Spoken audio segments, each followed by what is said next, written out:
hi Booktube. This is like my 4th or 5th time filming this, and at this point I just want to get it done and over with.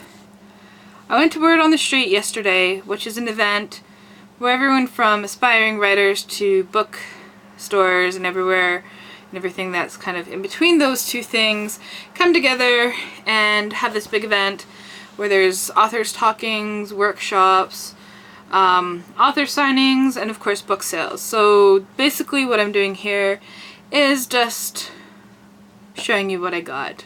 It's a book haul. Sorry for the cheap out video. Sorry. Anyways, so I'm just going to show you what I got. This is one of my favorite finds, buys of yesterday. It's the pop-up version of The Little Prince. Let me see if there's a particularly good page here somewhere. There we go. See, it's a pop-up book.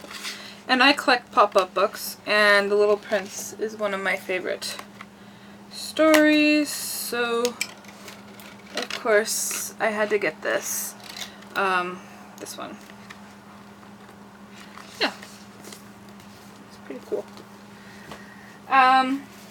These things aren't really books, but they're interesting. They're called Quotable Notables, and they're basically, these are cards in the shapes of characters, and then there's stickers on the back that you put into it. So for example, there's Che Guevara, and there on the back it says Happy Mother's Day. And then there's other quotes on there, such as there's no frontiers in this struggle to the death, which is perfect for Mother's Day. Right? Also got Alice in Wonderland. Here we go, Happy Anniversary.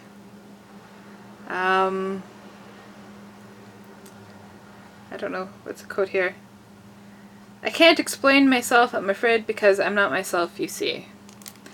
And these are from the Unemployed Philosophers Guild, which is awesome. I suggest you check it out. They have lots of awesome things.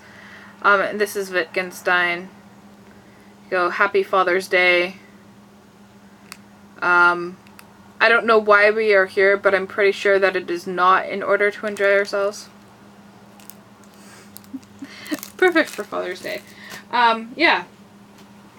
And so I'm just going to show you the actual, like, novels I got. So, the first one is Don DeLillo's Underworld, which I didn't realize was 872 pages long. This is just like a postmodern classic, and I've been really into postmodern lately. So. Then I got Mr. Penumbra's 24-Hour Bookstore by Robin Sloan.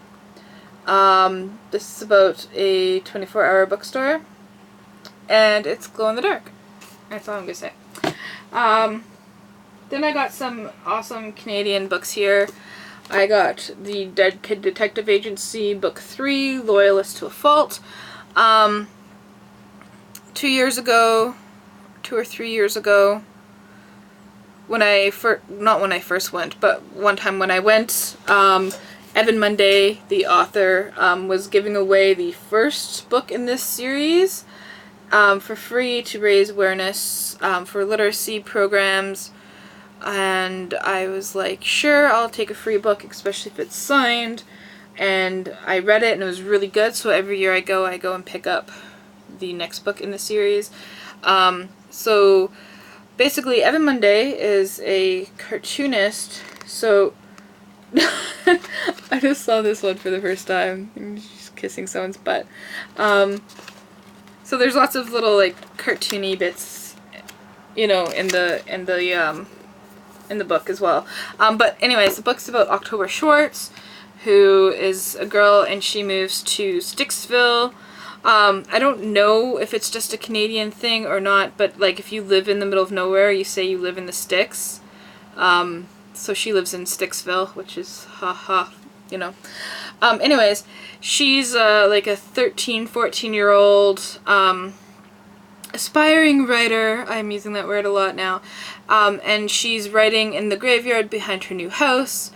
and part of her story is an incantation for ghosts, to summon ghosts, and she actually speaks it out loud to see how it sounds, and it actually works in summoning ghosts. And there's 5 of them, and they're all around her own age. And then they go around solving mysteries, especially about their surrounding their death and why these ghosts died. So you get like a lot of really interesting and funny parts of this. So for example, like you have her pulp culture references from, like, she's kind of like a offbeat kind of kid, as well as like the pop culture references of the adults in the book. And then for the kids, you learn a lot about the ghosts. You learn a lot about whatchamacallit, lots about Canadian history. So for example, here there's like actually a what do they call these, appendix that explains all the references for, say, like, you know, someone who middle school who's not you know, up on all this stuff. Like, so here we have like references to Jean Valjean, Indiana Jones, Empire Strikes Back, Chaka Khan, Doc Martens, Doogie Howser. Like, it's pretty cool. So I'm looking forward to reading this actually quite soon. Then I got Orphanage 41 by Victor Malarek. They're doing construction outside. I can't reach the window. Sorry for the noise. Victor Malarek is an investigative journalist. He works for W5, which if you're not Canadian, you might not be familiar with. It's kind of like a investigative journaling program. Makes sense, right? Anyways, Victor Malarek is very interested in in Ukraine right now, particularly dealing with orphans and widows over there. And he wrote this fictional book called Orphanage 41, obviously, where this young 20-year-old Canadian makes his way over to Ukraine, and ends up at an orphanage. And I'll read here, he discovers a secret so scandalous that if revealed will destroy lives and possibly topple a corrupt government. So I thought that was really cool. He signed the book for me to. It was really cool because he found out I was Ukrainian Canadian. And he's like, oh, here, even though I paid for a soft cover, he gave me the hardcover. And I was like, that's so awesome. And he signed it too, so that was really cool. And then I picked up 21 Cardinals by Jocelyn Saucier, translated by Rhonda Mullins, and those names might sound familiar because I talked a lot about them during Canada Reads, because Jocelyn Saucier wrote and Rhonda Mullins translated And the Birds Rain Down. I think I said that, which was one of my favorite books from Canada Reads this year. So I saw this, I didn't even bother reading the back or anything, I just picked it up because I knew it would be beautiful writing. Anyways, there's a cardinal family, there's 21 kids, and they have a reunion. It's a lot more interesting than that, but that's basically the summary. And the last Canadian literature I got is 15 Dogs by Andre Alexis. I have no idea what's going on out there. I live on a busy street, so. And he signed it. I don't know if you can see that. Signed book. Anyways, 15 Dogs. It's basically about Hermes and Apollo, the Greek gods, have a bet going on, and it leads to them granting human consciousness and language to a group of dogs who are overnighting at a Toronto veterinary clinic. So that seems quite interesting to have, like, you know, read from a dog's perspective with kind of our kind of consciousness. Let's see what's going on. These next two are Man Booker books. Is that what it's called? Man Booker? Yeah, I don't know too much about awards and all this kind of stuff. I think I've said that before. But these two, and there's the other one, A Little Life, that I'm interested in. Was that on the Man Booker Prize? I don't know. I don't keep up with these things. But anyways, these two books I heard of from people I respect and who I think have similar tastes to me on Booktube, and I decided to kind of check them out.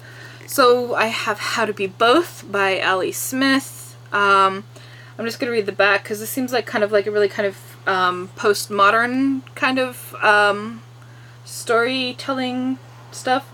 I'll just read it. How to Be Both is a novel about art's versatility, borrowing from painting's fresco technique to make an original literary double-take. It's a fast-moving, genre-bending conversation between forms, times, truths, and fictions. There's a Renaissance artist of the 1460s. There's the child of the 1960s. Two tales of love and injustice twist into a singular yarn where time gets timeless, structural gets playful, knowing gets mysterious, fictional gets real, and all life's givens get given a second chance. That's all you need to know, because that's all I know about it. And then there is A Brief History of 7 Killings, which is not so brief, but, you know. How many pages is that? 688 pages. Marlon James, we need to have a discussion about what brief means.